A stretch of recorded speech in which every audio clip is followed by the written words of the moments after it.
ambientales. Mi nombre es Johan Cifuentes Castellanos, director de investigación y gestión del conocimiento.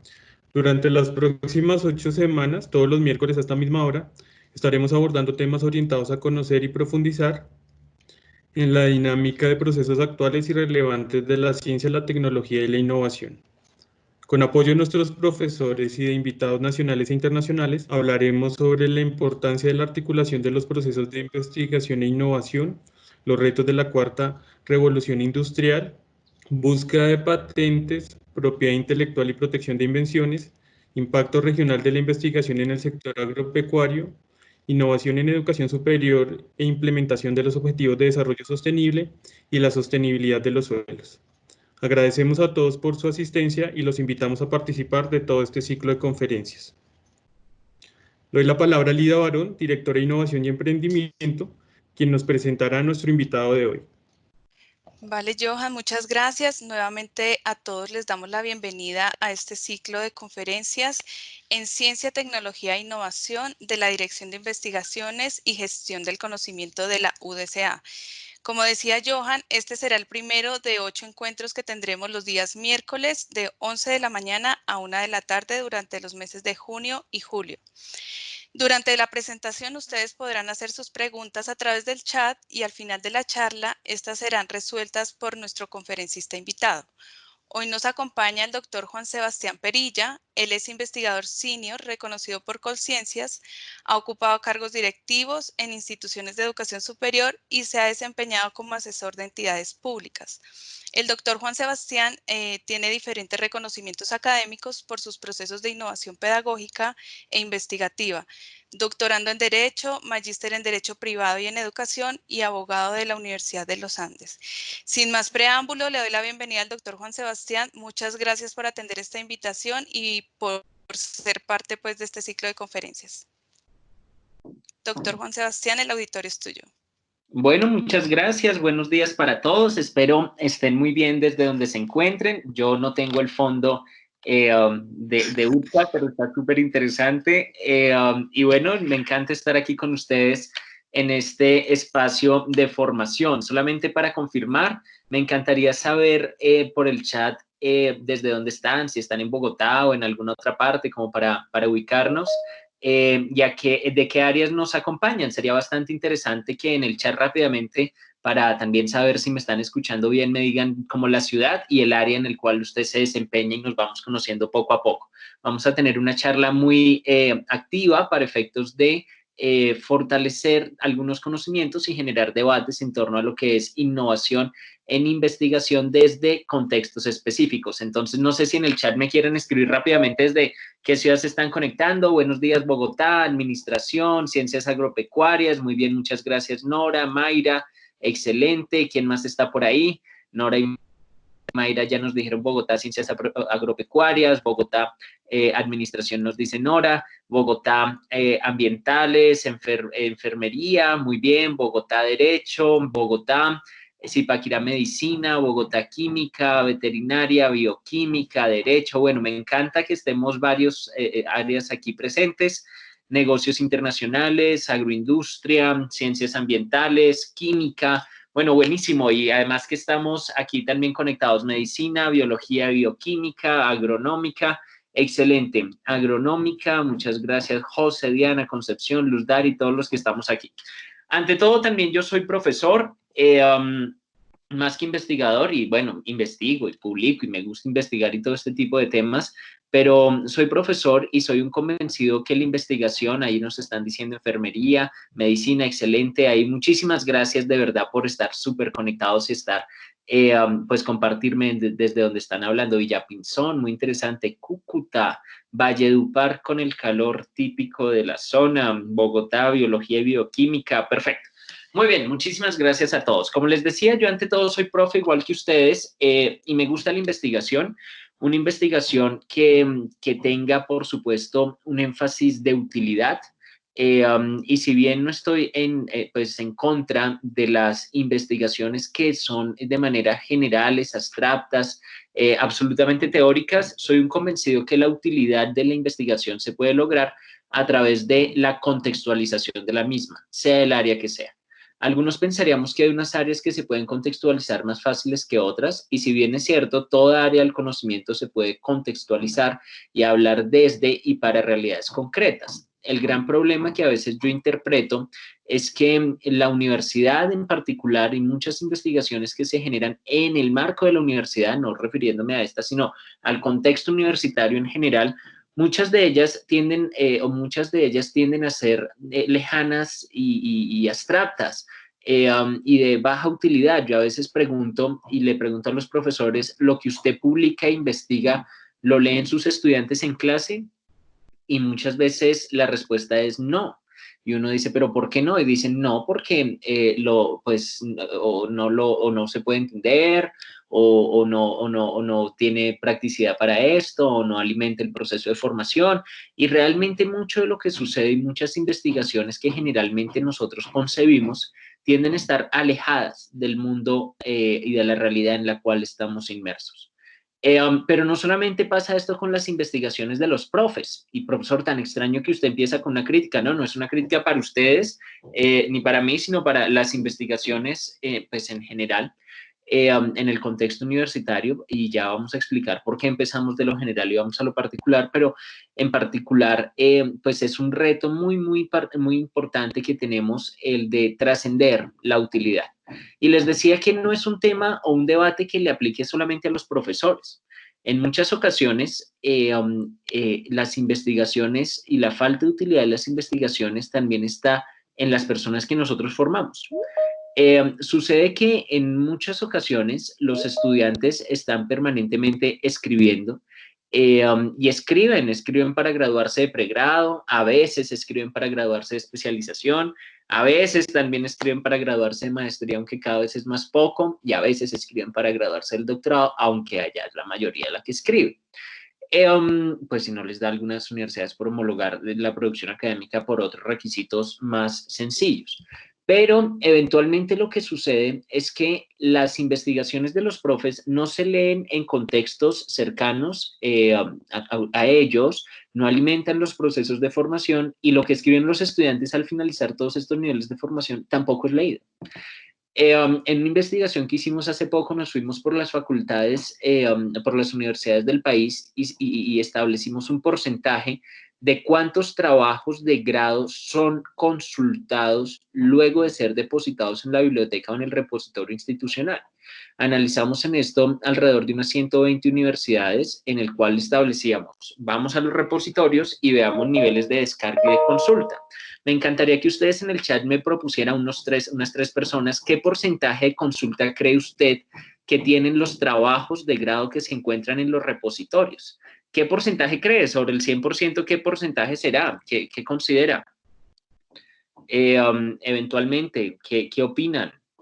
5%, súper interesante, Tomás. 10%, muy interesante. 10% es interesante, pero nos vamos a sorprender. Es menos del 1%. Entonces, se depositan, y digamos, esto está publicado luego, si quieren les envío los links para que vean estos datos, pero se depositan los trabajos se depositan en los repositorios institucionales y ni siquiera el que lo escribió lo vuelve a consultar. O sea, los niveles de consulta son de menos del 1%, son menores. ¿Y esto qué implica? Por supuesto, que estamos generando un montón de información, buena, mala, pues ese no es el sentido ni la misión, ni el trabajo que nos corresponde acá. Es que estamos generando un montón de información, un montón de documentos. A los profesores nos miden por cuántos documentos entregamos, a las instituciones las miden por cuántos documentos están pues eventualmente publicando. A los estudiantes les exigimos que escriban todo el tiempo, y curiosamente los niveles de consulta son muy bajos, muy bajos. Para los estudiantes que se gradúan, y esos trabajos son de menos del 1%, y eso ya nos empieza a sugerir determinadas características. ¿Qué es lo que sucede? ¿Cierto?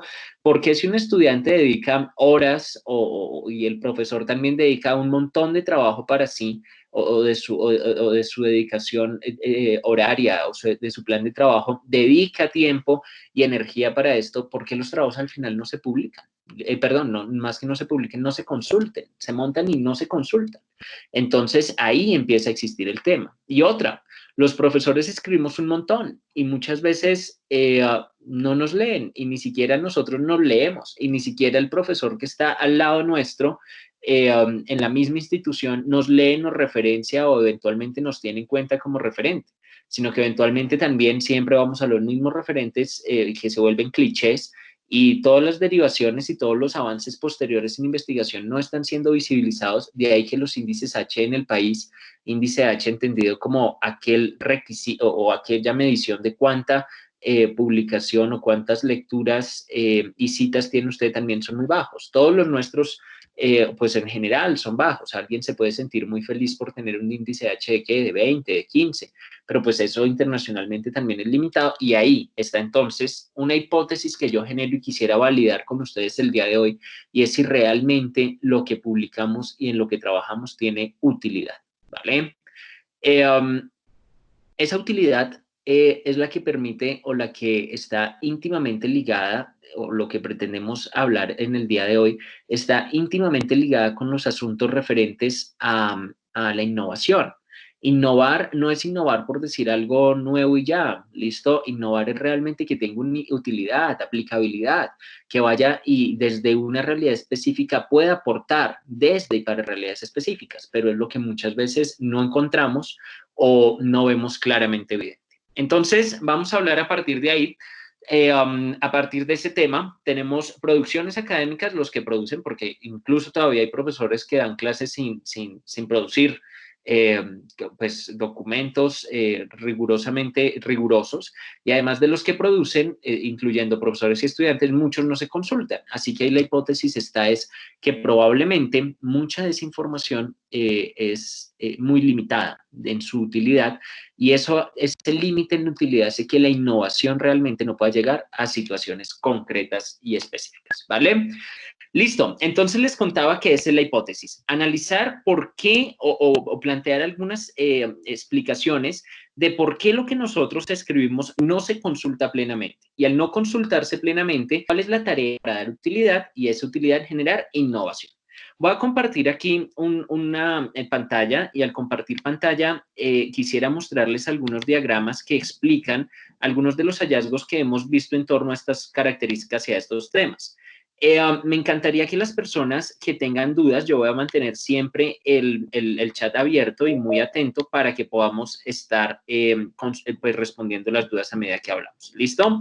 Muy bien, entonces vamos a compartir por aquí la pantalla y listo. ¿Cómo he venido yo estructurando eventualmente el tema de la utilidad de la investigación? Generalmente hay 3 niveles para desarrollar las investigaciones. Un nivel macro, un nivel meso y un nivel micro. ¿Listo? Eventualmente, en el país, la mayor cantidad de investigaciones que hemos venido recopilando desde la última pues, convocatoria de Colciencias, en la cual se clasificaron a investigadores y grupos, la mayoría de investigaciones tienen un alcance macro de investigación. ¿Qué quiere decir esto? Y pues lo vamos a hablar de porcentajes. Más o menos el 65% de la producción académica, 65% tiende a ser en nuestro país una investigación de nivel amplio. Amplio es decir, abstracto, teórico y no aplicado. Quiere decir que esto qué significa en términos propiamente pues, estadísticos y de producción, que la mayoría serán investigaciones de revisión, lo que hacemos en nuestro país. Son revisiones teóricas y nos dicen qué es lo que existe hoy y más o menos el 65%. Hay un porcentaje adicional que más o menos es algo como el 30, y un poquito menos, como el 28%, pero digamos, redondeémoslo en 30, que equivale a unas investigaciones que no son tan teóricas y abstractas, sino que tienen una pequeña relación y una pequeña relación frente a situaciones específicas que le suceden al investigador y aquí es donde se generan los resultados y los productos de reflexión. Entonces tenemos unos productos de revisión que son la mayoría de lo que sucede en el país, pues revisando los resultados Colciencias o ahora MinCiencias y en el mesocontexto tenemos algunas investigaciones concretas en torno a artículos de reflexión. Quiere decir que 65 más 30 usted le da más o menos un 5% de producción académica en el país, que son investigaciones que nosotros denominaríamos aplicadas. ¿Qué quiere decir aplicadas? Pues lo que significa un artículo de investigación propiamente hablando. Aquí nosotros podríamos tener el referente de artículo de revisión, artículo de reflexión y artículo propiamente lo que nosotros denominamos investigación, que es un diseño metodológico que implementamos y sistematizamos sus resultados. La reflexión, pues establecemos un tema, vemos qué han dicho y lo cuestionamos y lo planteamos de manera crítica. Y en el macro contexto, pues la mayoría de investigaciones que nosotros tenemos acá son investigaciones que nos permiten o nos llevan en últimas a contar qué han dicho otros. Y esto como que nos gusta mucho en el país. Yo soy abogado en el país y en los abogados casi siempre que hacen sus investigaciones, lo que decimos es, la Corte Constitucional ha dicho un montón de cosas y el Congreso un montón de cosas y listo. Y hacemos líneas jurisprudenciales o contamos qué es lo que se ha generado hasta este momento. ¿Qué es lo interesante? Que obvio, cada uno de estos tiene una relación directa, entonces el macro o la revisión le permite a usted llegar a la reflexión y a la reflexión puede llegar a implementarlo y validarlo. Pero lo que estamos sugiriendo es que la investigación universitaria en el país muchas veces se queda en revisiones, es decir, lo que nosotros establecemos como típicos estados del arte. Construimos estados del arte todo el tiempo y decimos cuál es el estado del arte en torno a un tema específico. Y luego, eventualmente pasamos a construir marcos teóricos, o sea, a establecer teorías propias a partir de ese estado del arte. Entonces, revisamos y eventualmente cuestionamos y proponemos mejoras. Pero muy rara vez, casi el 5% de las investigaciones en el país, que bueno, en números puede ser alto, pero en porcentaje no, la mayoría son realmente investigaciones no aplicadas, o sea, llegar a aplicarlo es bastante limitado en nuestro asunto. Se supondría, y aquí es la hipótesis que yo, pues que me gustaría manejar, que sí, el objetivo sería llegar aquí, a aplicar la propuesta, o sea, el mesocontexto que usted plantea, con fundamento a un avance a la revisión que usted hizo. Revise, proponga un avance a partir de un cuestionamiento, pero no se quede criticando. Mire a ver si su crítica y su promesa de valor realmente aporta a un contexto y funciona en un contexto específico. Y ahí es donde yo voy a centrar o vamos a centrar la investigación, la charla que estamos dando en este momento. La necesidad de llegar a estos niveles en todas las áreas posibles. ¿Listo? En todas las áreas posibles. No es fácil, pero valdría la pena encontrar la posibilidad de llegar a estos microcontextos como la ventaja que usted tiene para innovar. ¿Cómo así que para innovar? Y ahí es donde está la segunda parte. La innovación no necesariamente se puede dar desde la generalidad, como vamos a pensar que vamos a crear reglas generales y absolutas para innovar. Tal vez ahí no aparecen, ahí son revisiones muy generales. Eventualmente, el mesocontexto usted le va a sugerir entonces herramientas concretas para cuestionar lo existente, pero ese cuestionamiento de lo existente tiene que ver si funciona o no. Y ahí es cuando usted entra a contextos específicos y en ese funcionamiento aplica y mira a ver si funciona o no, que casi siempre nunca funciona lo que se ha pensado luego de las reflexiones. Dejando de compartir y poniendo mi pantalla para que me puedan ver un poco, pues no quiero que lo escriban, pero sí me encantaría que usted piense hacia dónde establece su producción académica o su producción académica está fundada casi siempre hacia dónde. Hacia las revisiones, que es un macro, el mundo académico tiene un montón de información y es bueno pues, organizarla y decir qué se ha dicho, es muy bueno. Pero ¿será que usted se queda en decir qué han dicho otros? O dando un pasito adicional, eventualmente usted acostumbra a reflexionar, a cuestionar, a criticar y proponer mejoras. Esa podría ser otra opción. Y sería muy interesante ver qué tantas de sus mejoras propuestas realmente las aprueba en un contexto concreto. Y cuando las prueba en un contexto concreto, ahí es donde puede generar innovaciones tangibles y concretas, específicas, particulares. La innovación se palpa. Y usted ve como, oiga, la teoría que yo estaba pensando realmente no está funcionando en la vida práctica y esa vida práctica eventualmente me sugiere es más bien irme por otro lado que yo no había pensado desde la revisión documental básica y clásica. ¿Listo? Vea cómo yo tenía un modelo súper genial pensado y al llevarlo a la vida real tuvo muchas derivaciones y no funcionó, pero curiosamente lo que nos estamos dando cuenta en el país es que la mayoría de investigadores no llegan a implementar ni a sistematizar sus resultados. ¿Qué fórmula?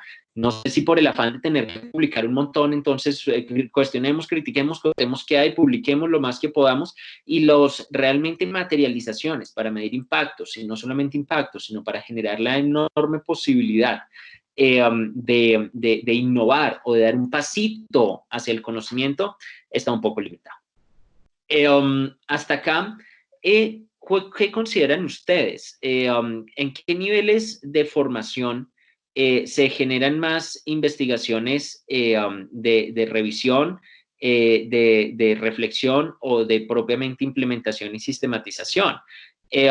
Ahí habría, pues, son preguntas retóricas para alimentar, digamos, la posibilidad que usted tiene de analizar estos temas, pero sí puede haber una variable interesante que habrá que seguir probando, y es que alejarnos o tener esas investigaciones tan alejadas del contexto o de contextos específicos y de validación será lo que en últimas a nosotros nos puede empezar a sugerir, aunque es una hipótesis que hay que seguir siendo probada.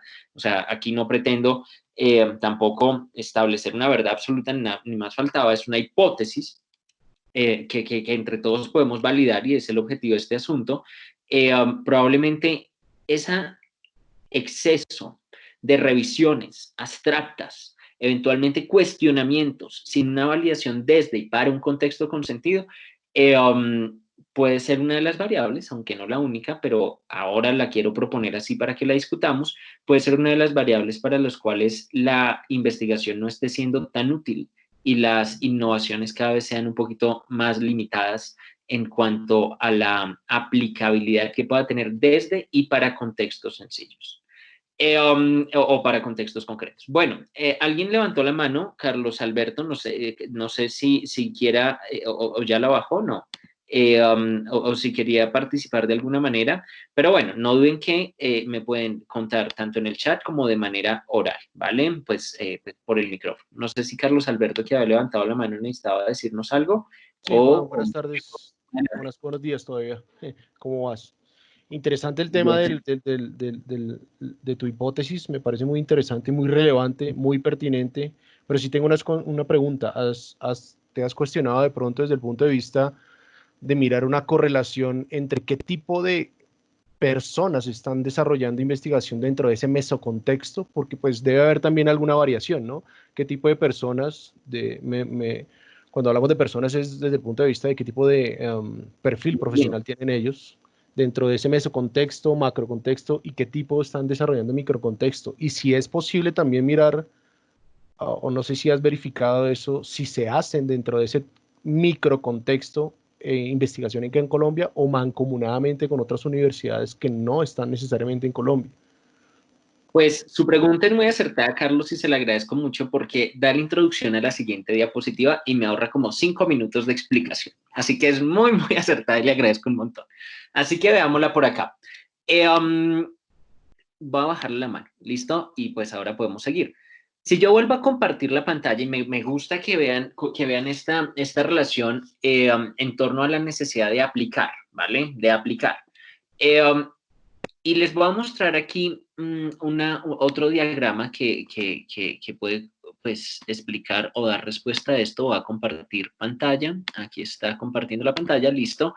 Y cuando la compartimos, vamos a ver pues la siguiente diapositiva. Este macro, meso y micro, yo lo hablo así, digamos, por el énfasis que yo tengo o el interés que yo tengo en hablar de contextos. Entonces, macrocontexto, mesocontexto y microcontexto.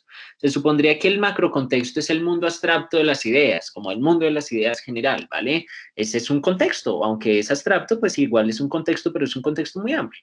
Hay un mesocontexto que, digamos, está aterrizado a su propia realidad, pero es una realidad también amplia en la cual usted no está estableciendo unos actores muy, muy específicos en los cuales aplicar y validar el asunto. Lo que pasa, pero espero no nos asustemos con la siguiente, es que ese macro, meso y micro tienen unas relaciones también alternas y bastante distintas. ¿Listo?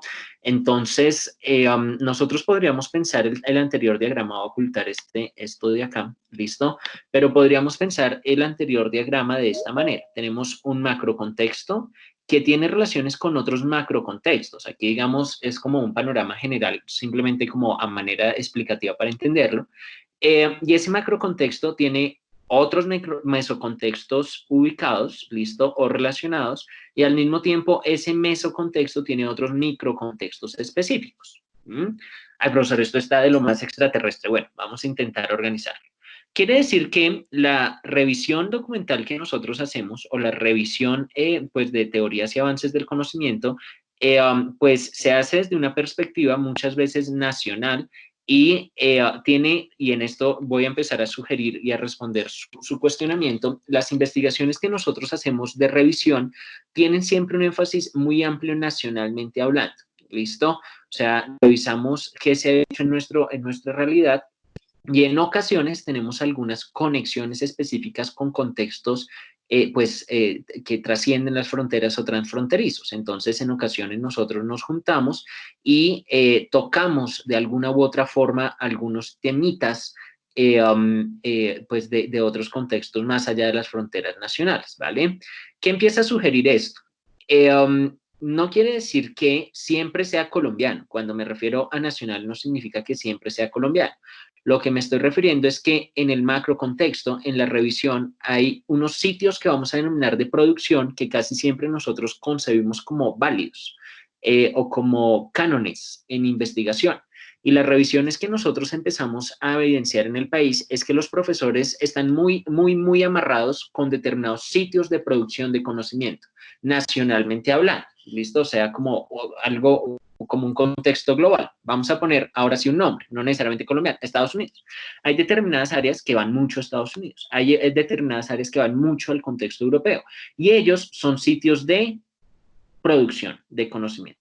Esos sitios de producción de conocimiento, lo que nosotros vemos es que eventualmente se meten información de otros, que bien puede ser un macro, pero es poquita la información que se incluye, si usted ve aquí el diagrama. Entonces, en esta parte de acá, eventualmente metemos un montón, por ejemplo, de referentes europeos y un poquitico, como un brochazo de algunos referentes colombianos.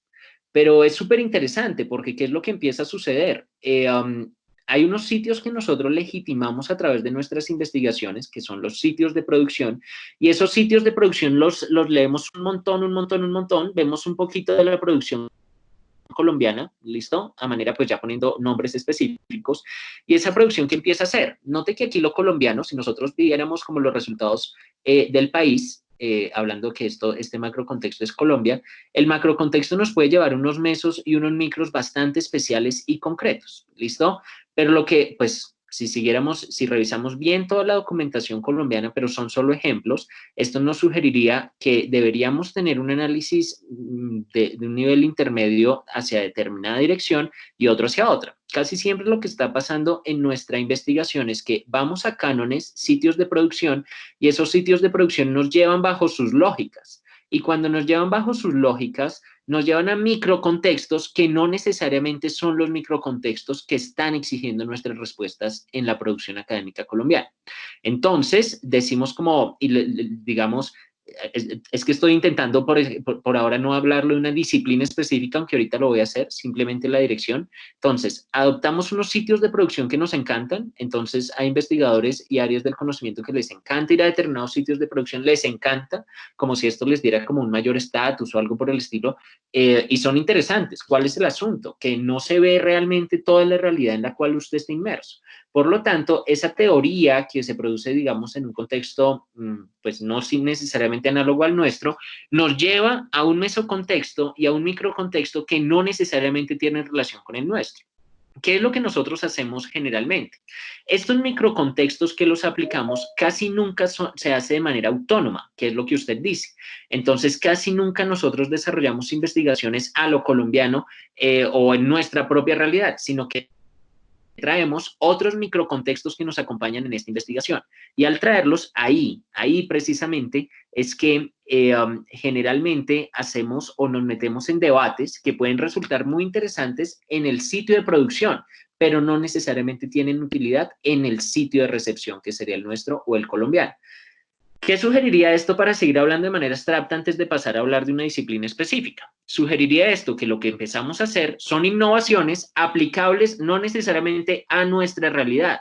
Y entonces realmente no estamos innovando desde y para nuestra realidad, sino que lo que estamos generando son revisiones desde sitios de producción, reflexionamos, y a veces son reflexiones subestándares porque no tenemos realmente toda la información del macrocontexto, y esas reflexiones hacen implementaciones que no siempre están solitas con nosotros, que requieren de los otros. O sea, ¿de cuáles otros? Requieren de estos sitios de producción. Entonces, las investigaciones generalmente vamos a generar alianzas con países que nosotros consideramos como cánones en la investigación, y esos cánones en la investigación llevan a que la utilidad sea para ellos, pero no necesariamente una utilidad desde y para la realidad en la cual nosotros estamos escribiendo. Y ahí, digamos, puede ser la crítica. Pero bueno, para no estresarnos tanto con esa definición como tan compleja y de manera abstracta, vamos a hablar de algo que a todos nos atañe, que es el mundo de la educación. ¿Listo?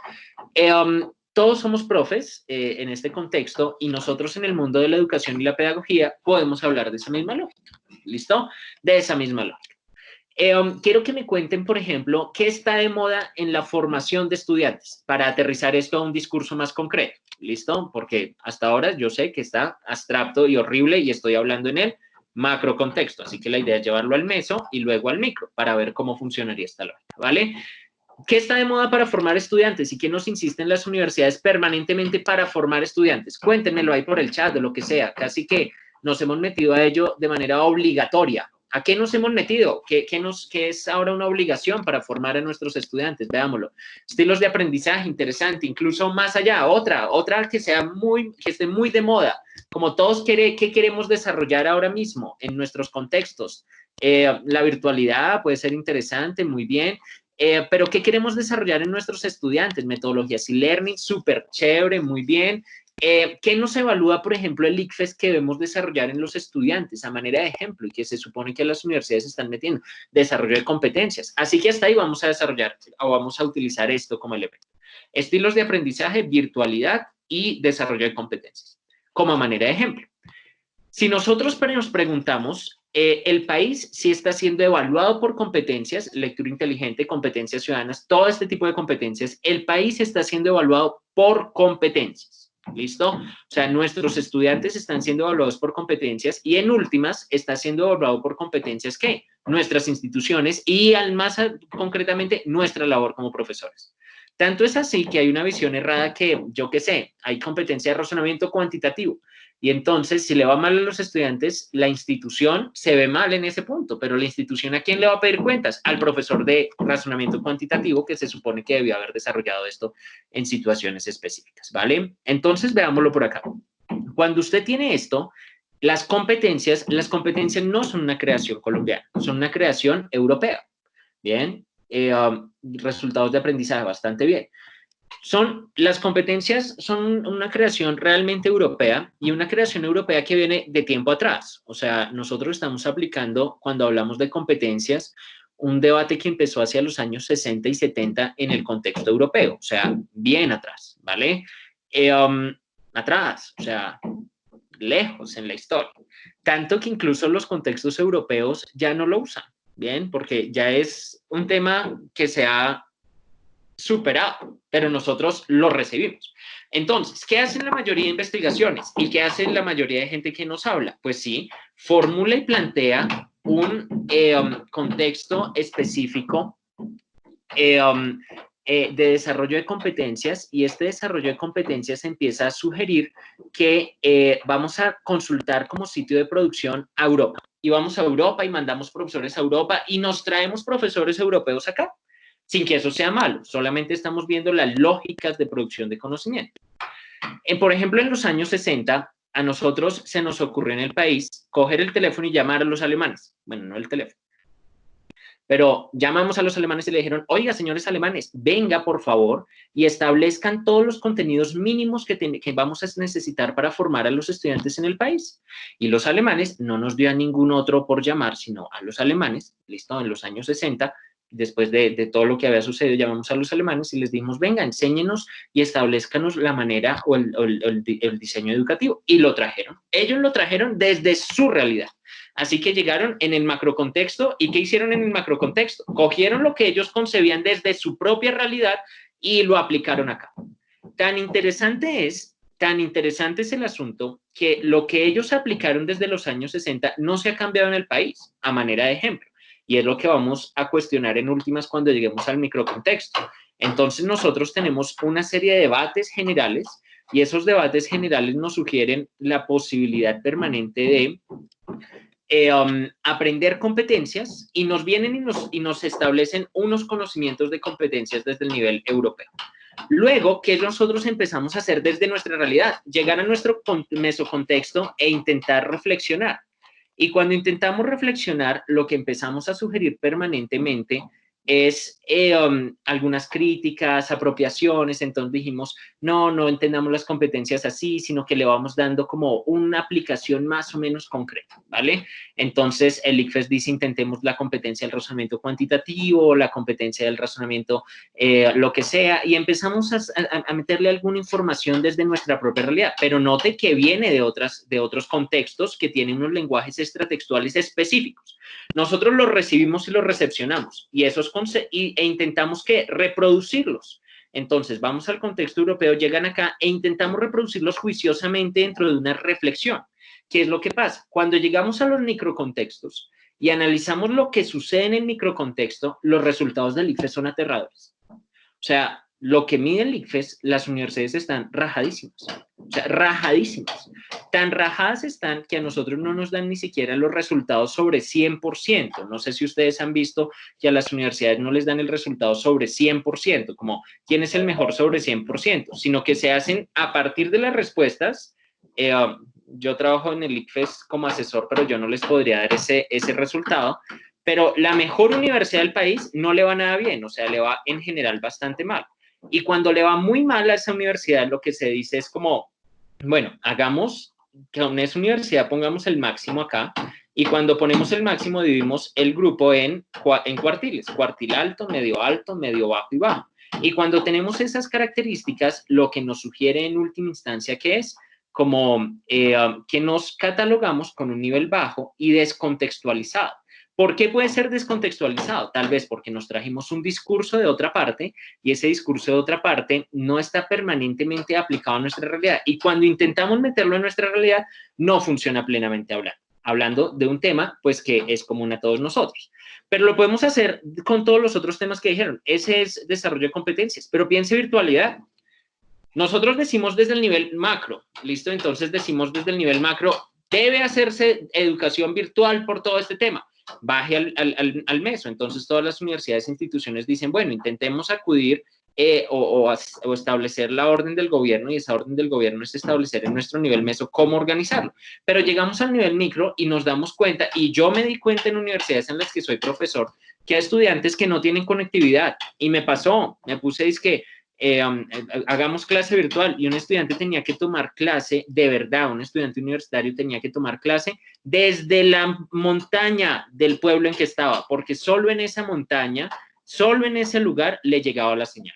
Y ahí, digamos, es un tema bastante especial y problemático, pero que nos sugiere que el microcontexto, ese microcontexto no tiene una respuesta concreta en el momento en que enviamos órdenes generales o establecemos revisiones muy generales y abstractas que no necesariamente tienen un impacto.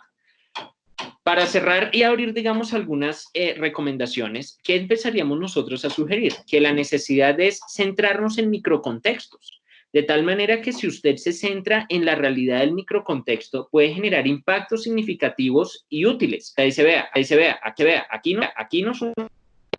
Sí, usted puede hacer un libro súper genial para plantear ideas generalísimas, pero el objetivo sería que usted tuviese la enorme posibilidad de ver más allá de la realidad abstracta, aterrizarlo, y cuando usted lo aterriza ahí se da cuenta que probablemente la teoría que estaba buscando o que quería proponer y validar no funciona plenamente hablando. Eventualmente la hipótesis que se genera, que podemos seguirla discutiendo, es que cuando usted llega a ese microcontexto, en esa microrealidad que a nosotros nos asusta porque como investigadores siempre queremos llegar a lo máximo, no. Tal vez esa microrealidad que no cambia el mundo, porque no lo cambia, pero sí aporta un contexto específico y en ese contexto específico sí lo va a cambiar, lo va a transformar y va a apoyar. Y ahí es cuando usted tiene la enorme posibilidad, por supuesto, de innovar de manera tangible y no solamente abstracta y lejana. Bueno, ¿cómo vamos hasta acá? ¿Algo que quieran decir, algo que quieran aportar, plantear? Bueno, lo que quieran, lo que consideren. ¿Alguien por ahí está conectado o ya se me fueron y se me perdieron en el mundo de las ideas? Bueno, si no hay dudas, me encantaría entonces que recapituláramos. ¿En qué vamos hasta este punto? Bueno, Carlos levanta la mano, pero vamos a recapitular entonces. ¿En qué vamos? Hay una posibilidad enorme de trabajar desde revisiones lejanas y abstractas. La idea es que, claro, vamos para allá, Harvey. La idea es, bueno, sí, lejano y abstracto, y nosotros creeríamos que las innovaciones que formulamos con ánimo de universalidad nos van a aportar un montón, pero no necesariamente. Y no necesariamente, ¿por qué? Porque cuando llegamos e intentamos aplicar esas teorías abstractas a una realidad concreta, esa realidad concreta empieza a ver que lo que intentamos como innovación no es aplicable, y ahí es cuando falla el asunto. Un ejemplo concreto que me pasó hace poco.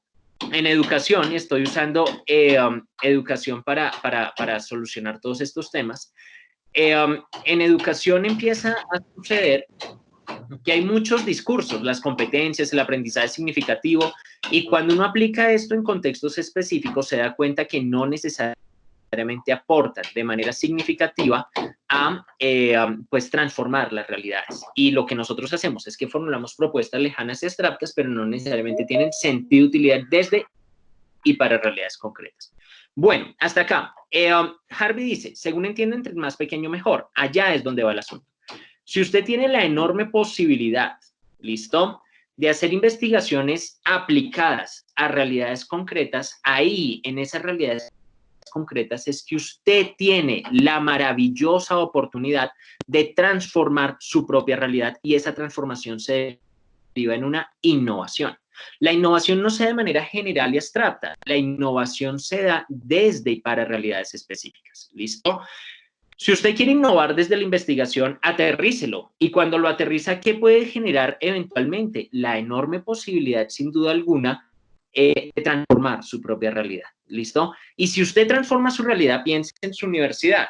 Un profesor transforma su realidad, y al transformar su propia realidad, piense que todos los demás lo están transformando. No necesitó nadie escribir un documento general y abstracto que quisiera cambiar el mundo, sino que de las transformaciones juntas de todos en conjunto, no hablando por allá de cánones abstractos, ambiguos, lejanos, sino que cada uno desde su propia realidad va impactando. Y si usted, por ejemplo, está en una universidad y ese es su mesocontexto, la universidad es su mesocontexto, y todos los microcontextos, piensen, van transformando, ahí es cuando puede tener eventualmente, ahí en ese específico momento, la suma de las diferentes innovaciones, una innovación general. ¿Vale? ¿Qué es entonces lo que está pasando en el país? En Colombia lo que nosotros vemos según Colciencias es que desarrollamos en su mayoría investigaciones lejanas y abstractas. Lejanas, abstractas. Intentamos querer cambiar el mundo y plantear que lo que nosotros decimos es pues ley para todos. O sea, nosotros intentamos establecer verdades absolutas transnacionales y que le aplique a todos. Y cuando llegamos y nos damos cuenta, esas verdades tan geniales y tan maravillosas que parecen no tienen plena utilidad. Y ahí es cuando probablemente nos empiezan a sugerir que no hay plena aplicabilidad y ni siquiera se interesa por consultar este tipo de situaciones. Ya voy para el chat para irlo viendo. ¿Qué es lo que entonces empezamos a ver nosotros? Nosotros empezamos a ver que si cada uno tiene la posibilidad de aplicar su microcontexto e innovar en su microcontexto, la relación de todos los microcontextos en conjunto nos permite generar una innovación general. Pero ahí entonces voy a remitirme al chat. Doctor, a mí me gustaría que incluya una materia de investigación en el pensum académico. Muchas gracias. Eso puede ser interesante, pero no solo una, porque eso sería lo mismo que nada. ¿Qué pasa entonces, por ejemplo, en este asunto? Puede que usted incluya una materia dentro del plan de estudios. Y listo, incluye una materia dentro del plan de estudios de investigación. Una. Y allá les enseñan la investigación se hace así, no, muy importante, etcétera. ¿Y qué pasa durante el resto de la carrera de formación? Nunca, jamás investiga. Entonces, note entonces que en una materia, casi siempre las materias de investigación son generales, les enseñan métodos de investigación, allá, el abstracto, súper genial y general, pero cuando usted llega concretamente al resto de la carrera, note que el resto de la carrera no está alineada y ahí entonces se ratifica la situación. No es que un solo contexto innove, no, hay que tener, o que enseñe investigación, sino que si el objetivo del programa es generar una investigación, todos se alineen ahí y de poquito en poquito vayan aportando y esos aportes específicos hagan que no se trate de una estructura, una propuesta general, sino que se materialice concretamente hablando. Luego Teresa nos dice, es muy importante que antes de diseñar el proyecto de investigación se tenga clara la propuesta de innovación. Y muy bien, Teresa, muchas gracias por su aporte porque ese nos lleva, digamos, al siguiente tema. ¿Cuál es el asunto? Además de tener macro, meso y micro, esos tres niveles, maso, meso y micro en los niveles de investigación, donde tenemos un montón de revisión, algo de reflexión y muy poca implementación, casi todas las investigaciones están desarticuladas entre sí. Colciencias ha querido sugerir la necesidad de plantear, eventualmente, aunque no lo ha logrado, la cohesión entre grupos e investigadores, es decir, que jalonemos hacia un mismo lado. Pero ni siquiera se logra al interior de los grupos de investigación. Cada cual atina para un lado distinto. Y si cada cual atina para un lado distinto, piénselo, vamos a volver al diagrama. El objetivo, sin duda, ¿cuál sería? Que usted dentro de esta lógica general, ¿cierto? Vamos a volver aquí a nuestro diagrama y ampliarlo. ¿Cuál sería la idea? Sí, veamos, tenemos un macro. Piense que el macro está bien delimitado en la revisión documental y no solamente es que estamos recepcionando teorías, sino que mezclamos también con teorías cercanas a nuestra realidad.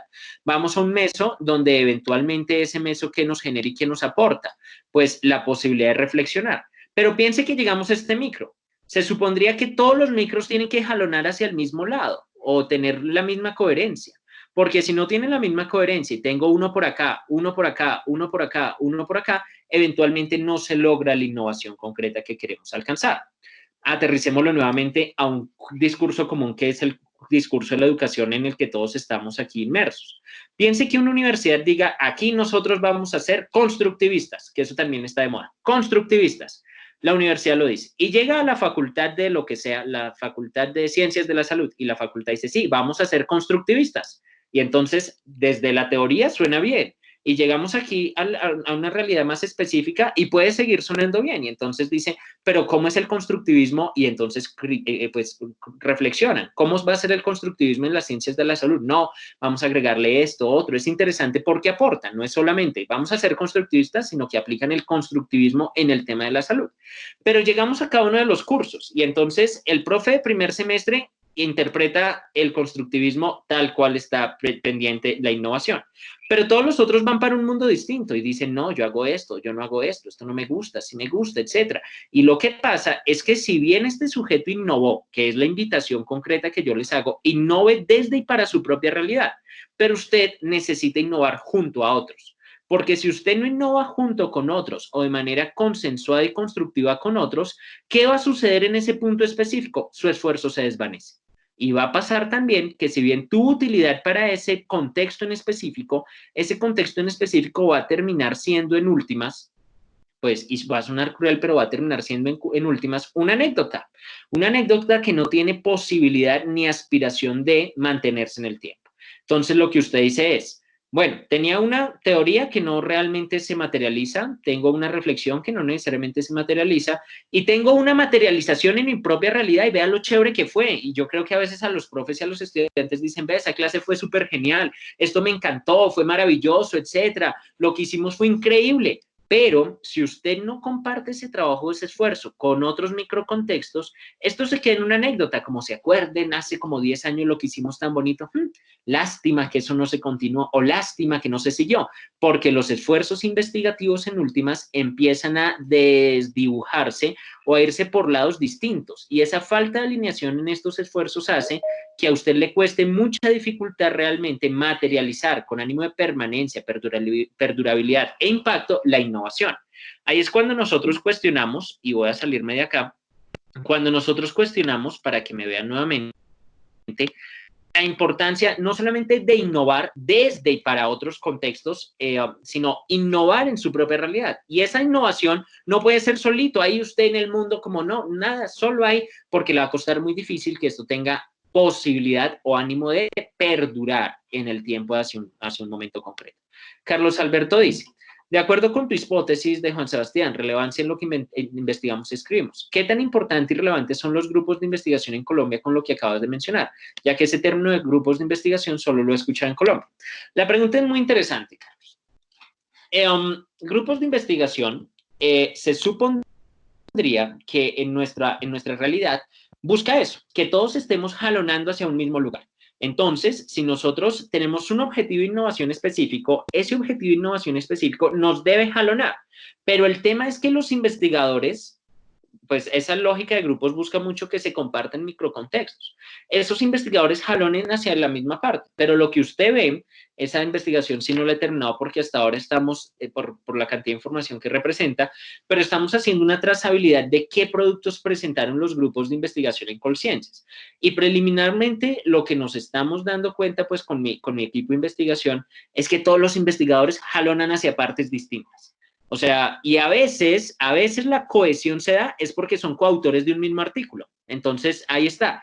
Pero si usted analiza los productos de investigación de los diferentes pues sujetos que hacen, o de los integrantes del grupo, cada uno jalona hacia una parte distinta. Y sí, hacen parte de un mismo grupo y usted los incluye en un mismo grupo. Pero ¿qué es lo que sucede? El grupo tiene tantos microcontextos distintos que puede abstracta y formalmente ser catalogada en A1, si usted quiere. Llega a 1, pero tiene tantas derivaciones, abstracciones, y que el grupo en últimas no llega a ser realmente o no llega a determinar un impacto concreto por el cual sea reconocido. Es reconocido formalmente por un A1, por un A, por un B, bueno, no importa, ahí está, pero más allá de lo formal, no genera un aporte significativo, y por significativo quiero interpretar una innovación concreta para la realidad en la cual estamos inmersos. Ese entonces es un reto bastante especial que nosotros tenemos, y es que, para ir concluyendo, la investigación no puede ser necesariamente general y abstracta, ¿listo? Es interesante y es un paso, pero no es el último. Sí, haga revisiones, pero no crea que su producción académica se puede quedar en una revisión, porque nos hemos dado cuenta que los niveles de consulta en el país son casi nulos, porque la mayoría son revisiones, 65% revisando. Y entonces hacen resúmenes de lo que han dicho a lo largo de los años. Pues interesante y todo, pero ¿cuál es la innovación? Ninguna, porque hasta ahora lo que usted hace es contar lo que ha pasado. Luego de contar lo que ha pasado, algunos lo cuestionan. Y entonces dicen como, no, súper interesante, lo cuestionan. ¿Qué es lo que cuestionan? La mayoría de revisiones, vamos y revisamos lo de otros contextos, y lo que está aquí cerca de nosotros es casi nulo. Y el problema de nulo es que si nosotros traemos desde otros contextos, eso no implica necesariamente que tengamos utilidad para nuestra propia realidad. Entonces ahí tenemos la primera invitación. ¿Cuál es? Revise, pero no piense que el revisar de manera abstracta es su último paso. Llévelo y cuestiónelo.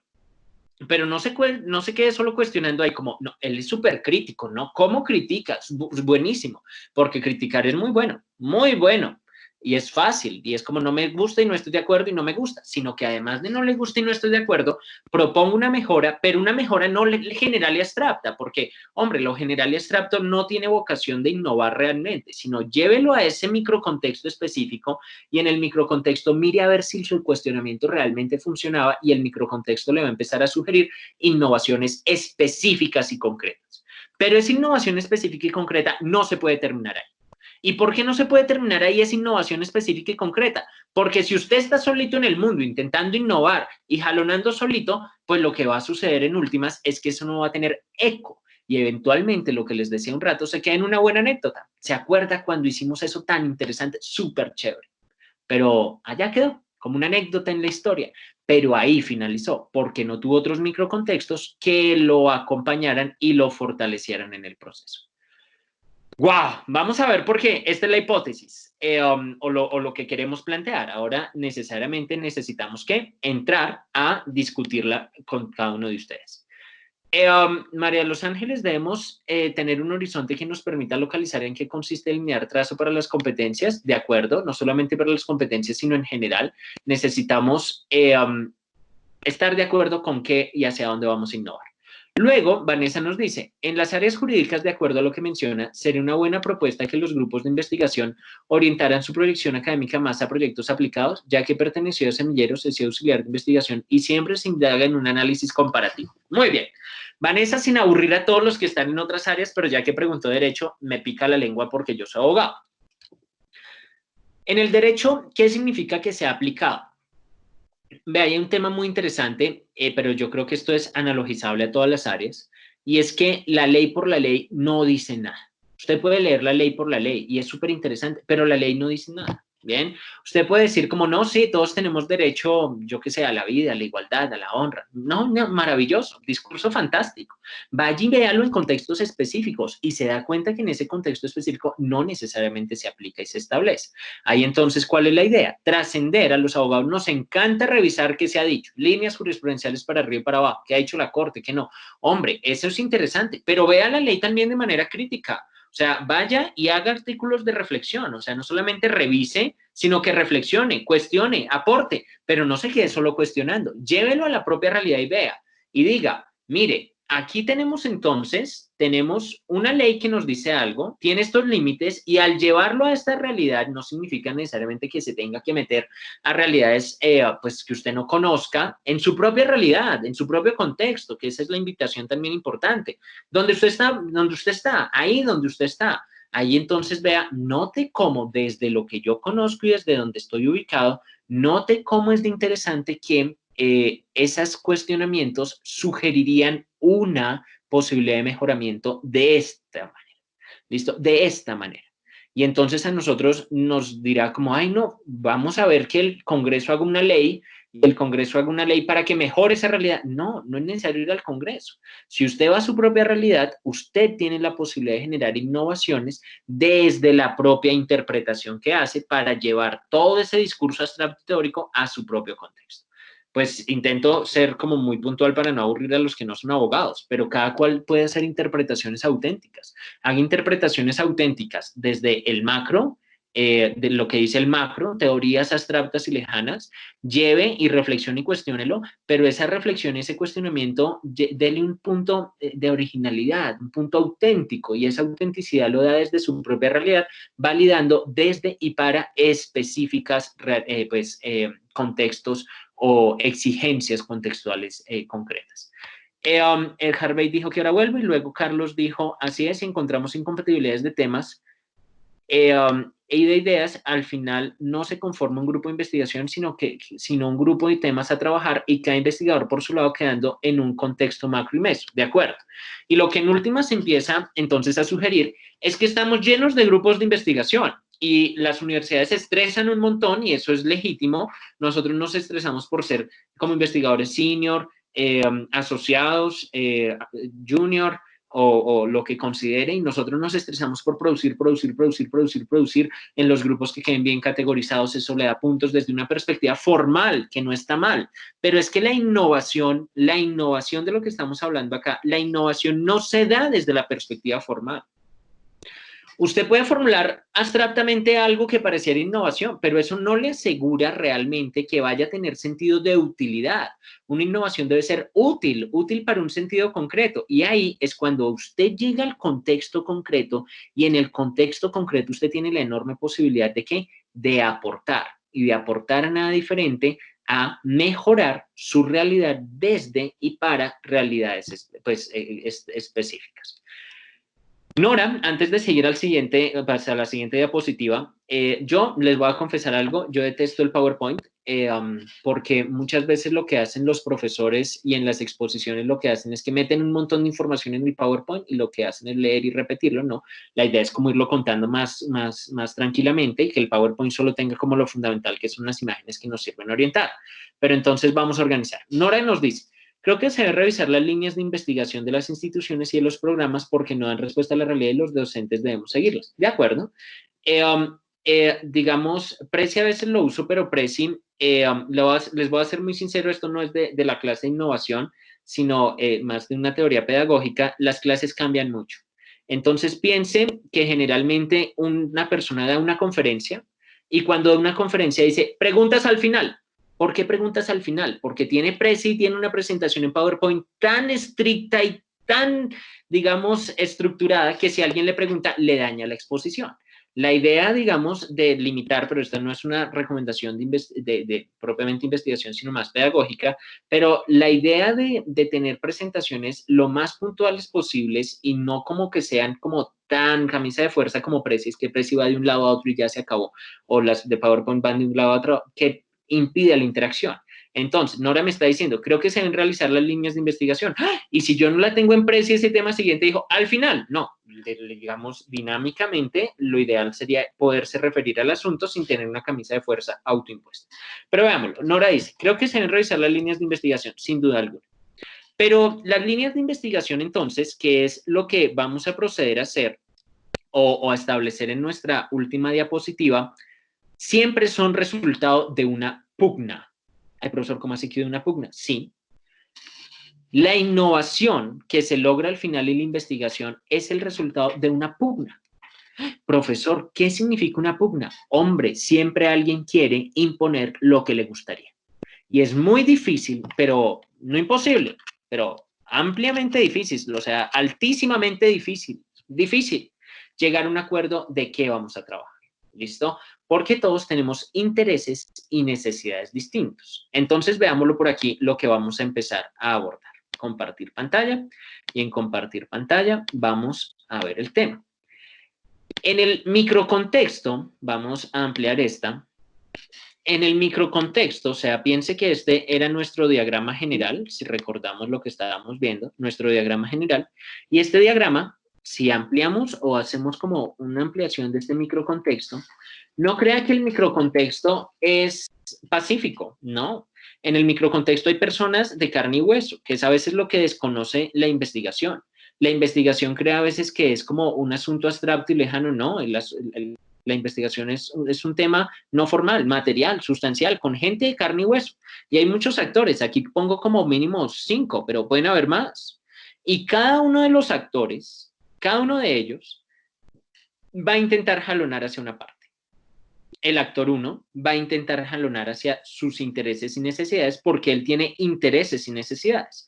El actor 2 tiene intereses y necesidades. El actor 3, el actor 4, el actor 5. Hablemoslo en un contexto educativo, ¿cómo podría ser?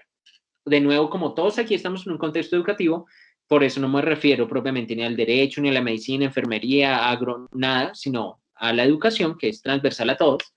Piense en cuando vamos a diseñar un plan de estudios o una clase. Piénselo, piense que el microcontexto siguiendo, la universidad quiere que seamos constructivistas, al mismo tiempo el programa quiere que desarrollemos algo y llegamos al salón de clase, ¿sí? Cuando llegamos al salón de clase, piense los actores que pueden existir. Por un lado están los estudiantes, de acuerdo, totalmente de acuerdo. Por otro pueden estar los profesores, de acuerdo. Por otro puede estar, yo qué sé, los directivos, y de acuerdo, director de área, director de programa, decano, como considere, aquí. Si fuera un contexto de educación más bajita, los papás, en la universidad no creo que tengan relevancia los papás, están estudiantes, profesores, los directivos, si quiere. Eventualmente, aquí tenemos las exigencias del ministerio, y aquí tenemos los temas que tanto nos debatimos nosotros. ¿Qué temas hay que ver los expertos disciplinares? En nuestra clase estos temas son fundamentales, ¿sí? Y ahí están los expertos disciplinares que nos dicen qué ver. Si usted ve, el estudiante jalonará hacia un lado, porque él tendrá un interés y una necesidad. Entonces, ¿qué interés y necesidad podrá tener? Pues un montón. El estudiante podrá tener intereses tan diversos como los sujetos que existan. Vamos a usar unos clichés, pero sin el ánimo de desdibujar el estudiante. El estudiante puede decir como, vea, yo quiero pasar fácil la materia. Esa puede ser una opción. Y el profesor dice, es que esto no es fácil porque esto hay que trabajarlo. Y entonces aquí empieza a haber una pugna. O el estudiante dice, vea, yo necesito de verdad mayor dedicación del profesor. El profesor no me está leyendo los trabajos. Y aquí el profesor dice, hombre, es que no tengo tiempo. Tengo una carga muy amplia. Y lo que empieza a generar aquí son pugnas entre actores, igual que en la consolidación de líneas de investigación. La institución va hacia un lado, el programa va hacia otro, MinCiencias va hacia otro, el investigador va hacia otro, el otro va hacia otro. Y entonces, ¿qué es lo que se empezaría a sugerir al interior de las propuestas de innovación? Llegar a un punto medio entre los intereses y las necesidades de cada uno de estos actores. O sea, interés y necesidad. Interés porque es la motivación que lo lleva a usted a investigar. O sea, nada peor que una institución le diga, bueno, y ahora todos van a investigar sobre esto. Uy, qué aburrido. O sea, qué aburrido, no lo va a lograr, no me interesa hacerlo. Entonces, interés, medie por los intereses de todos y además necesidades. ¿Qué necesitamos? La institución necesita eventualmente categorizar sus grupos, sí, de acuerdo. Y el investigador necesita categorizarse, sí, pero el investigador también, ¿qué otras cosas necesita? O el contexto al cual nos estamos dirigiendo, ¿qué necesitan? Nuestros estudiantes, ¿qué necesitan? Y la idea sería entonces, que es pues una sugerencia para innovar, es que cada uno de los sujetos llegue o se haga una ponderación entre los intereses y necesidades de los actores que hacen parte de ese microcontexto. Como es un microcontexto, ahí hay gente de carne y hueso, y como hay gente de carne y hueso, aquí es donde yo necesito llegar a una ponderación, un punto medio entre todos estos sujetos. Y de este punto medio, si yo sumo intereses y necesidades de todos los involucrados, voy a tener una exigencia. Y esa exigencia, que es la ponderación entre todos, esa exigencia es en sí misma el objetivo de la investigación o el objetivo de la formación. Lo que pasa generalmente y impide generar las innovaciones es que el objetivo o la exigencia lo da un solo sujeto desde su perspectiva personal, abstracta e incluso limitada. Entonces, el actor 1 dice, ay, yo quiero que hagamos esto, y eso no le importa al actor 2. Entonces llega el actor 1 y pensemos una clase. Llega el profesor y el profesor dice, esto es fundamental. Y resulta ser que para los estudiantes eso no tiene ninguna relevancia. Entonces el estudiante le pregunta, profe, ¿y eso para qué? Muy importante para él, pero no necesariamente para el sujeto que está aprendiendo. Así que esa falta de conexión hace que el proceso de innovación se limite. Se excluye a este sujeto, puede que para el actor 1 puede ser muy interesante, pero para los otros no. Y ahí es cuando la innovación y la utilidad se limita. Y ese límite en la innovación es el que nos va a generar o nos va a sugerir la necesidad indispensable de llegar a una ponderación. Y de la ponderación de intereses y necesidades de todos, que en sí mismo es una investigación previa para formular las investigaciones, esa ponderación de todos, la ponderación de todos nos lleva a establecer el objetivo acerca de qué es aquello de lo cual nosotros queremos innovar. Vamos a compartir y pongamos la cámara para que vean. Entonces, ¿qué empieza a suceder? Tenemos actores, y esos actores, ¿qué empiezan a hacer? Entrar en pugna. Lo peor que podría pasar para llegar a innovar es que uno de ellos, ¿qué haga? Imponga su posición. Porque si le impone sobre los demás, los otros no le van a ver utilidad, se van a desconectar, eventualmente lo hacen como sin motivación, no le van a encontrar ninguna relevancia, y dicen como, bueno, ya, gracias. ¿Qué se va a hacer? Hagámosle, porque qué otra cosa. Pero así, pues quedan un montón de bibliotecas llenas con un montón de documentos que no tienen motivación para todo el conjunto o todo el contexto al cual se dirigen, sino para un actor concreto. Alejandro Millán nos pregunta, siendo así, para la integración de los actores, ¿cuál sería la herramienta o metodología para lograr converger en el tema? ¡Wow, Alejandro! Oigan, este grupo me gusta mucho aquí, porque estamos conectados. Bueno, no sé si todos o unos pocos, ¿listo? ¿Todavía están viviendo por ahí algunos de ustedes o ya se fueron a hacer el almuerzo? ¿O están haciendo el almuerzo mientras me escuchan? Pero bueno, muy bien. Entonces, veámoslo. Por lo menos aquí estamos ubicados. Espero, ¿sí? ¿Están por ahí vivos? ¿Conectados? ¿Alguien que me diga sí? ¿Presentes? ¿O no? ¿O de verdad se fueron? No, mentira. Aquí estamos presentes, todos presentes. Me encanta. Pero es molestando. ¿Qué es lo que dicen o por qué acabo de hacer esto? Pedagógicamente hablando, si usted es profe o lo que sea, intente que los estudiantes o los participantes en una sesión respiren. Les acabo de dar un montón de información y no puedo seguir a otra sin que la mastiquen. Entonces, lo que estamos haciendo es simplemente un tema que se llama metacognición, y lo que usted hace en este preciso instante es como, oh, Dios, ya, ¿qué está pasando? Ahora la labor del profe, ¿cuál es? Vamos a retomar un poco lo que habíamos visto. Habíamos visto entonces que el objetivo es establecer un equilibrio entre intereses y necesidades de los actores. No solamente intereses, sino también qué necesita, ¿vale? Me interesa, no, pero ¿qué necesita? Bien, o sea, súmelo. Entonces, Millán nos preguntaba, que ven el profesor Millán, por aquí arriba nos preguntaba, ¿qué hacer entonces para llegar a establecer ese equilibrio o esa ponderación? Y eso es lo que debe ser, muy bien, muchas gracias, Darlos. Pero eso precisamente es lo que debe ser una justificación del proyecto de investigación. A mí a veces me ponen de evaluar, entonces me invitan a evaluar proyectos y cosas. Bueno, libros. Y uno siempre le plantean justificación. Yo no veo unas justificaciones tan alejadas de la realidad, pero alejadas de la realidad. Unas justificaciones que dicen, no, esto es muy importante porque el mundo lo necesita. Y son de verdad pues, justificaciones abstractas del nivel 1, o sea, del macrocontexto, ¿sí? De ese mundo de las ideas general, no. ¿Por qué es importante investigar hoy? No, importantísimo, importantísimo. Lo que no se dan cuenta es que esa justificación la está haciendo única y exclusivamente desde su posición de investigador. Entonces, lo que usted hace es que de todos los actores, usted justifica su investigación desde sus intereses. No sé si desde sus necesidades, pero desde sus intereses. Y entonces, usted arropa o, pues usemos otro término como cobija, pero no hablemos eso que parece como de una cama, pero usted enmascara la justificación, su interés, su único interés en algo que parece ser eventualmente riguroso. Entonces usted dice, no, el mundo necesita lo que sea, pero realmente lo que usted está es enmascarando o escondiendo detrás de eso su propio interés. ¿Cuál sería el objetivo para ponderar esto o la estrategia para ponderar esto? Hombre, la justificación tiene que hacer evidente su microcontexto. Entonces diga, en esta realidad específica en la cual yo estoy ubicado, en esta realidad específica en la cual yo estoy ubicado, aquí, en esta realidad me hace estas exigencias. ¿Y cuáles son las exigencias? La combinación entre intereses y necesidades de aquellos que estén involucrados, incluyendo la suya. O sea, usted es uno más, un actor más, pero no el único actor. Porque si usted es el único actor, la innovación tal vez se vea muy limitada. La utilidad se vea muy limitada a usted eventualmente, pero no necesariamente limitada o no necesariamente se propone la posibilidad inmediata de generar una innovación con ánimo de permanencia y con posibilidad de utilidad.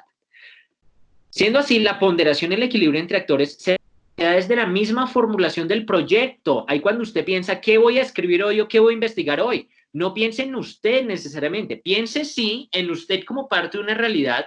Si usted está aquí en Colombia, pues no necesariamente le auguro muchos éxitos si se va a ir a hacer investigaciones sobre Mozambique, que me imagino que ni las conoce. Hay gente incluso que dice, no, según en Finlandia, y entonces vuelvo a la educación. La educación en Finlandia es lo máximo. Oye, la educación en Finlandia ni la conocen, ni conoces ese lugar, ni se parece en nada a lo que estamos viviendo acá. Más bien, eso puede ser un referente, sí, pero no el único. Vamos a establecer nuestra propia realidad, generemos en nuestra propia realidad una ponderación y producto de esta ponderación concreta es que nosotros vamos a aportar una justificación al proyecto que le dé sentido de utilidad y utilidad durante el desarrollo y una vez publicada, de tal suerte que eventualmente las investigaciones podrían ser más consultadas de lo que son hoy y no solamente archivadas para que le den puntos abstractos desde una perspectiva formal en la investigación. Dios, qué locura. O sea que para investigar, usted tiene que investigar previamente. Exacto. Para poder hacer una investigación, usted tiene que hacer una investigación del contexto y eso lo que le permitiría es que investiga para justificar una posterior investigación y esa posterior investigación la hace y esa, una vez la publica, ya tiene utilidad. ¿Y por qué tiene utilidad? Porque responde a una formulación juiciosa y concreta que se hace desde el comienzo o desde el comienzo de la formulación.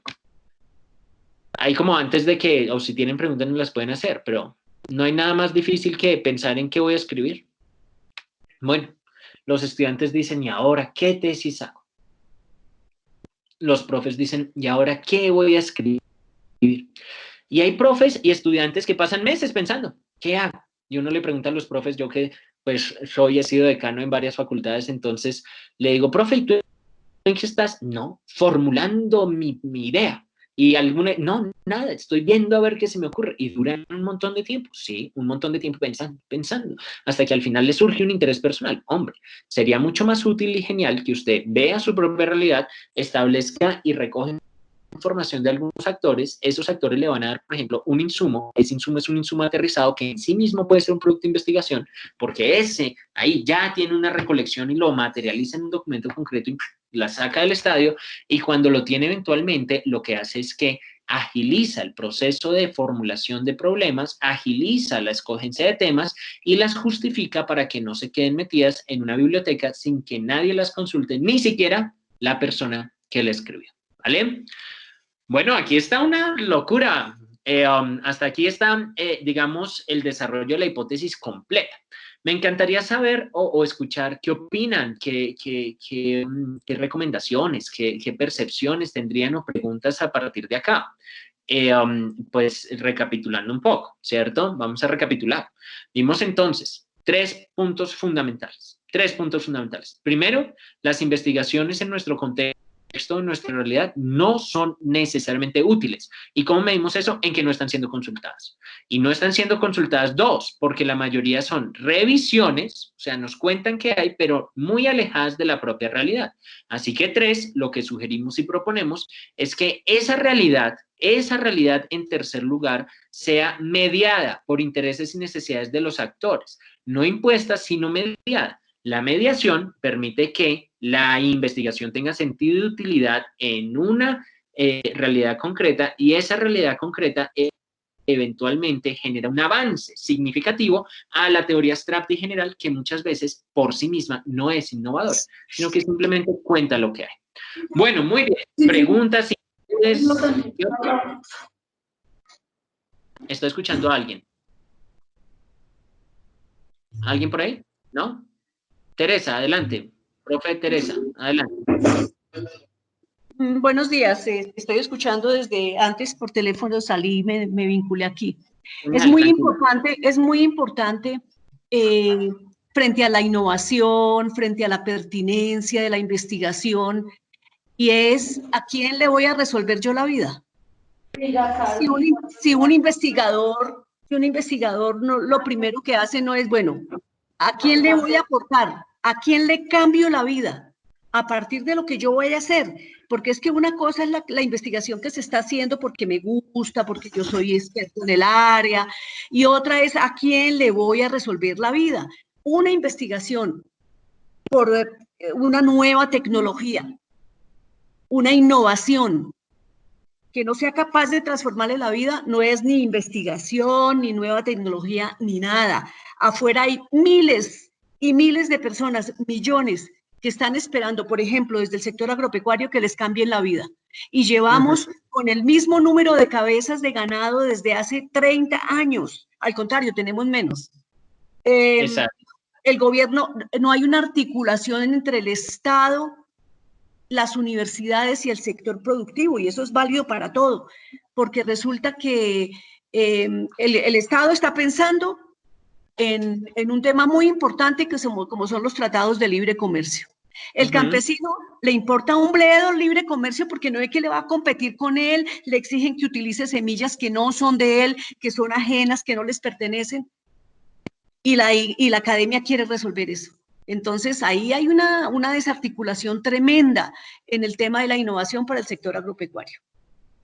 Y eso es muy interesante, profe Teresa, y realmente es un debate en unos cuestionamientos porque no solamente, ya le bajé la mano ahí, pero el tema ¿cuál es? Que no necesariamente, o no de manera exclusiva, piense que las investigaciones son para, sí, lo que usted dice es muy, muy cierto. Las investigaciones no son solo para el contexto universitario, que eso es también un tema gravísimo. Casi siempre nosotros investigamos pensando que la investigación se da en un libro que se queda ahí, en las paredes de la universidad. Oiga, ¿qué es esto tan aterrador? ¿Listo? Se supondría que tenga un impacto, como dice por ahí F. Colorado, que tenga un impacto, una transferencia a la comunidad, y sin duda alguna, eso le permite a usted generar un balance interesante para generar innovaciones concretas. Es que la innovación no sea de manera abstracta, la innovación sea en una realidad específica, y ahí es cuando uno puede aportar. Y si uno entendiera esto, se da cuenta que si no limita la investigación o estas dinámicas solamente a la universidad, esto debería ser el ABC de la formulación de la política pública. Pues sacando esto, ya sacando mi rol, mi corazón más de abogado. Pero ¿cuál es el problema de la política pública en este país y en muchos otros? Que se crea una política pública o unas normas igual desde el macrocontexto del mundo de las ideas generales. Y entonces se crean unas normas, por ejemplo, para el campo. Me imagino que usted está en el área de agro, por lo que me decía, pero está en el mundo del campo. Entonces vamos a generar regulaciones, reglamentaciones para el campo, una política pública para promover el desarrollo rural, bueno, lo que sea. Y curiosamente los que la formulan ni siquiera saben dónde queda el campo. Entonces el campo para ellos es una idea general y abstracta, y lo que sucede es que esa idea general y abstracta del macro contexto, entonces tiene una idea así, lo rural es muy importante, no sé qué, vamos a pasar entonces al meso. Y cuando llega al meso, entonces hace unas derivaciones, ideas, no, pues sí, interesante, crítica, pero no va a la realidad concreta. Y parece ser que usted a veces formula políticas públicas desde Bogotá y para el mundo o para el país, y resulta ser que la realidad rural de Boyacá es distinta a la del Valle, y es totalmente distinta. Y entonces lo que sucede es que la realidad rural, por ejemplo, del Valle es una, la de Boyacá es otra, y los que pensaron desde Bogotá no tienen ni idea de eso. Por lo tanto, la investigación o la política pública formulada, lo que termina en últimas es siendo inaplicada o limitando su sentido de utilidad. De ahí entonces que esta invitación no es solamente para hacer nuestras investigaciones, esto se puede extrapolar al nivel que usted quiera, incluyendo la generación de política pública. Lo que usted dice, el Estado le puede interesar un montón el TLC, pero no, pues eventualmente tiene que llevar no solamente esa idea macro de la globalización y un montón de cosas, sino que tiene que mediarlo y generar políticas y estrategias desde y para realidades concretas. Cuando atiende a realidades concretas es que genera innovaciones reales, y esas innovaciones no son formales, sino materiales. ¿Cuál es el problema generalmente que tenemos nosotros? Que las innovaciones se miden con números. Entonces, tantas personas recibieron un subsidio, pero ¿qué hicieron con ese subsidio? No tengo ni idea si les sirvió o no. ¿Listo? Pero lo hacen es en función de números. Dimos tanta plata, ¿no? Súper genial, pero no sabemos en últimas si esa plata cumplió el objetivo material. Si se cumple un número, algo formal, como las clasificaciones en Colciencias. Soy senior. No, qué maravilla. No, sí, pero realmente en lo sustancial se está o no generando un aporte, y ahí es la posibilidad que uno tiene de fortalecimiento y mejoramiento de no solamente la producción investigativa en un contexto universitario como en el que estamos, sino que eso lo puede extrapolar a otros niveles específicos. Harvey, hacer mi canal de YouTube sobre diferentes temas previamente investigados sobre farmacia, ¿eso sería viable? Muy viable, digamos, ahí sí es otro tema que es cómo usted lo socializa, ¿listo? Entonces, ¿cómo socializa los resultados de investigación? Y ahí es que también no piense que lo publicó y ya se acabó, sino que tiene que ser socializado, y socializado todo lo que usted considere y requiera. Automedicación o medicamento farmacológico, ahí me perdí un poco, pero si quieren ahorita como que me parafrasean un poco lo que me quieren decir. Sobre farmacia, ya entiendo, ya entendí, como que uno de los temas que incluyó en YouTube es automedicación, sí, sin duda. Medicamento farmacológico, sí, claro, usted puede incluir toda esta información en YouTube y lo que sea. Porque son medios de divulgación y socialización. Hablando de estos medios de divulgación y socialización, ese es el problema por el cual muchos estudiantes no nos entienden a los profesores. Vea, todo lo que yo le estoy hablando en este momento, que espero que sea o que se entienda un poquito masticado, está escrito en un montón de libros que he hecho por ahí. Y en los libros eventualmente yo uso un lenguaje un poquito más riguroso y técnico. Pero note entonces que uno debe tener el producto de investigación, pero debe socializar. A veces lo que pasa con los profes es que también en clase no facilitan, o en los contextos, los resultados de las investigaciones no se facilitan para que el microcontexto los entienda, sino que se habla de él con él. Entonces, muchas veces es como, no, es que no entendiste mi propuesta, pero ¿por qué no la entendiste? Tal vez porque falta un poquito más de socialización o algo por el estilo. Usted puede entenderse, pero entienda que debe generar también todas las estrategias para divulgarlas, y parte de esas estrategias pueden ser YouTube y lo que a usted se le ocurra. Bien, lo que a usted se le ocurra, desde redes sociales hasta lo que quiera, porque esto lo que hace en últimas es generar la enorme posibilidad de una divulgación más tranquila, asequible, y que si alguien quiere profundizar, pues luego vaya a su libro o a su publicación, pero que esa publicación, sin duda alguna, pues tenga un contexto y pueda ser digerible de alguna u otra manera a través de una presentación. Alejandro pregunta, ¿cómo se podrían ajustar las políticas de exigencia de producción científica teniendo en cuenta la medición constante y los tiempos definidos para cada actividad? Sí, de acuerdo.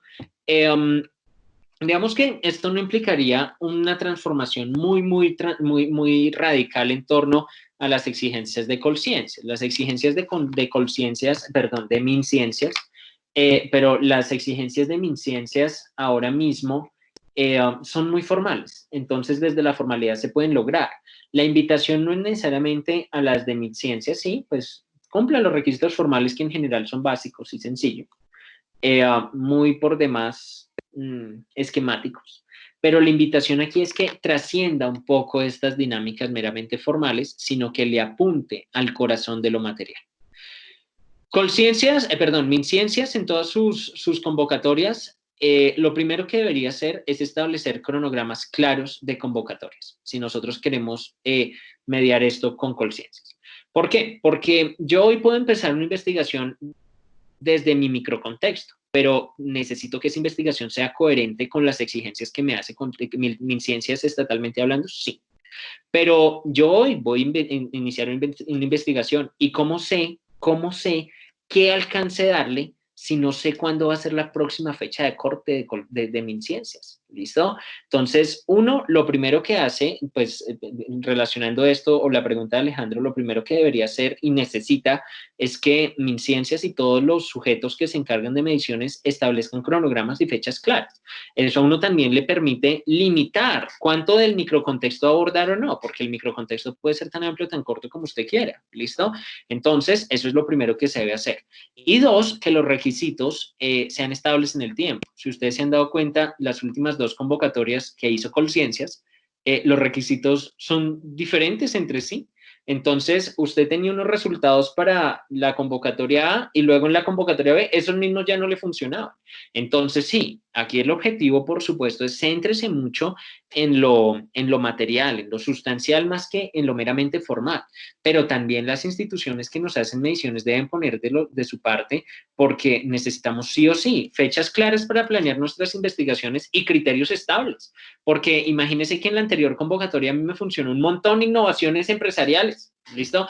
Y en la otra, no, eso ya no tiene puntos. Y usted, equivocadamente, dedicó sus últimos años de producción a generar, digamos, este tipo de productos de investigación, afectando, digamos, la relación y la coherencia. Ahí es cuando necesitamos no solamente que nosotros como investigadores nos centremos en hacer investigaciones contextualizadas en un nivel micro para innovar, sino también tener unos lineamientos bastante claros, que todavía no los hay, y eso, digamos, es una crítica que podemos seguir haciendo, a ver si alguna vez se logra, pero lo que necesitamos sí o sí es tener fechas claras, cronogramas claros, a largo alcance y a largo aliento, porque es que las investigaciones hay que mediarlas, o sea, uno tiene que saber cuántas convocatorias vienen de aquí en adelante y en qué términos, y además en criterios de medición estables, que resulta ser bastante importante para estos temas que se escapan un poquito de nuestras manos, pero pues que valga ahí la cuña y la crítica o el cuestionamiento que haríamos sobre el particular. Pero volviendo entonces a nuestro tema, ¿cuál es la invitación para ir cerrando, concluyendo y mirando a ver si tienen alguna pregunta adicional? Lo primero, soy muy insistente en eso, trascienda los niveles macros y abstractos para llegar a los niveles micros. En esos niveles micros usted no puede trabajar solito, ahí como un champiñón en la historia, no. O sea, no, tienen que trabajar con otros. Y esos otros que le van a permitir que su estrategia no quede en una anécdota, sino que tenga sentido de permanencia o perdurabilidad o real innovación. Y esa real innovación se asegura con una utilidad, y la utilidad sea todo a través de una ponderación de intereses y necesidades de los diferentes actores que hacen parte de un mismo contexto de investigación. Ese contexto, esos intereses y necesidades son los que al final aseguran que sus investigaciones tengan utilidad.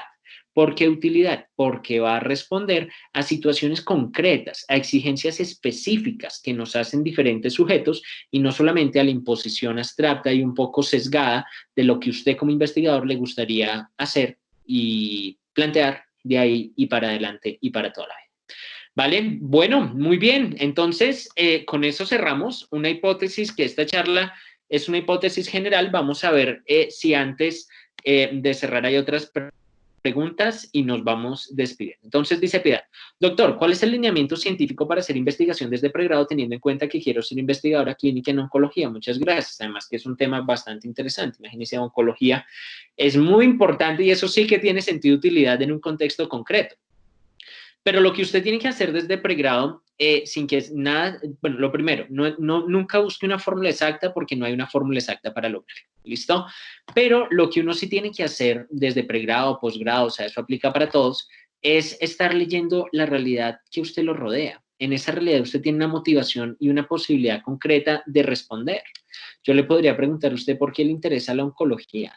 Y entonces usted me puede decir por esto, pero note que ese interés no puede ser solamente suyo, sino que tiene que estar mediado por un contexto en el cual al final le va a aportar su investigación concreta. ¿Listo? Y eso resultaría o sería bastante interesante para fortalecer los procesos investigativos, pero más que investigativos, de innovación. Mientras continuemos haciendo el 90 y tanto por ciento de investigaciones abstractas y lejanas, mezclado entre revisión y reflexión, y desconozcamos las realidades concretas de nuestros microcontextos, ahí la utilidad se va a seguir viendo limitada y vamos a tener un montón de publicaciones que a nadie le interesan porque no le encuentran sentido de utilidad. Y no le encuentran sentido de utilidad porque no hay una innovación tangible desde una realidad específica. La innovación no se da en el mundo abstracto de las ideas, la innovación se da desde y para nuestras realidades concretas, que curiosamente ese era el título de nuestra charla. Bueno, creo que hasta aquí hemos llegado dando, digamos, unas posibilidades bastante concretas. Antes de irnos y eventualmente si a alguien le surge alguna pregunta, les voy a contar cómo pueden consultar esto que les acabo de echar el cuento, ¿vale?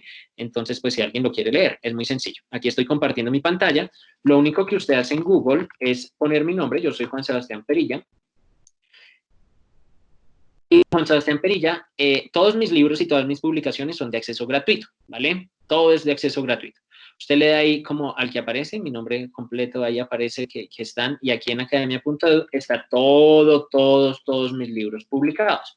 El que acabamos de hablar, pues no importa, y hay muchos. Este es de exigencias contextuales, que fue lo que nosotros acabamos de hablar, exigencias contextuales. Y note cómo los cuadritos que yo le di a usted ahí, que eso es muy coherente, como les decía desde el comienzo, yo no creo en las investigaciones o en las clases o en las charlas que no estén publicadas. Si a mí me invitan a dictar algo y yo no tengo investigación sobre eso, yo prefiero no hacerlo porque me parece irresponsable. Entonces, si usted ve acá en estos libros, pues tiene muchos temas que usted puede ver, pero vea, estrategias de diseños de antecedentes y exigencias contextuales, y lo que usted llega a ver aquí son todos los diagramas que vimos, macro, meso, micro, luego el macro, el meso y el micro ve como la relación entre ellos, luego la relación entre ellos ve cómo delimitarlos, todo lo que hemos hablado está escrito, y finalmente cómo extrapolar los actores, y finalmente aquí está como la relación entre intereses y necesidades que no alcanzamos a ver, pues que no les puse este diagrama para no saturarlos, pero sí se los hablé, interés más necesidad de exigencia, y la ponderación de todos ellos le da un objetivo concreto y específico para su propia realidad en la cual va a generar un impacto concreto, ¿vale?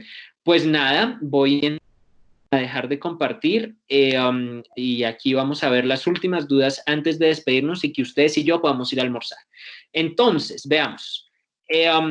Nos pregunta, docente Ciencias Básicas, al generar contextos tan específicos, ¿no se podría pensar que también se puede perder el interés de la comunidad de consulta, ya que no abarca las necesidades de otro contexto? Muy buena pregunta, porque ahí es donde yo les digo que su microcontexto no puede estar solito. Si usted hace una investigación en su microcontexto solito ahí en el mundo, no, solito aquí yo, solito. Bien, pues claro que no va a tener importancia ni perdurabilidad ni nada. O sea, ahí es cuando yo insisto, su microcontexto tiene que generar alineación con otros microcontextos similares, porque en ese momento es que sí tiene, digamos, un impacto. Piense que usted transforma su contexto solito. Bien. Pero nadie puede transformar, ni innovar, ni cambiar el mundo solo. No lo puede hacer. Pero si usted se junta y tiene una coherencia con varios microcontextos, esos varios microcontextos son los que aseguran el interés en la comunidad de consulta. Pero si usted lo hace solito, por ahí, ahí sí, no, como aquí, como un champiñón, como les decía, aquí, solito, como un honguito, aquí, solito. No, pues eso no va a tener ninguna utilidad ni relevancia tampoco. Su microcontexto va a necesitar ahí generar relaciones permanentes con otros microcontextos. Si no genera esas relaciones, pues anécdota. Y las anécdotas son geniales para contar eventualmente en una reunión con amigos, pero no necesariamente para consultar o establecer un precedente de consulta en investigación. ¿Listo? Esa es como para responder. Hay docentes de ciencias básicas que me hacen la pregunta. O sea, sí es importante hacerlo aplicado, pero no solo. Y finalmente Diego Vicente nos pregunta, ¿no sería interesante converger esos intereses desde el punto de vista de diversos saberes? Hasta un punto de innovación, por ejemplo, yo trabajo con grupos fuera del país desde el diseño de fármacos y de la bioinformática. ¡Claro! O sea, ese es el objetivo, muy de la mano con la pregunta anterior. En el momento en que usted tiene su microcontexto, no lo haga solo ahí en el mundo porque sí, usted genera una innovación, pero esa innovación ahí solita pues termina siendo una anécdota. Haga que esa innovación se comparta con otros microcontextos y esos otros microcontextos construyen comunidad. Y más que construyen comunidad, le da impacto y sentido al producto de investigación que usted genera. ¿Listo? Y obvio, puede hacerlo, qué mejor que generar redes en el país, redes por fuera, eso es muy importante. Y bueno, por lo menos aquí nosotros, ustedes y yo, tenemos una red. Eventualmente yo soy abogado y pedagogo, y si quiere, pues algún día escribimos lo que quiera, ¿listo? Y entonces nos podemos empezar a organizar ahí para generar comunidad. ¿La transversalidad de ideas en un proyecto de investigación puede generar más claridad en un proyecto? Depende cómo lo organice.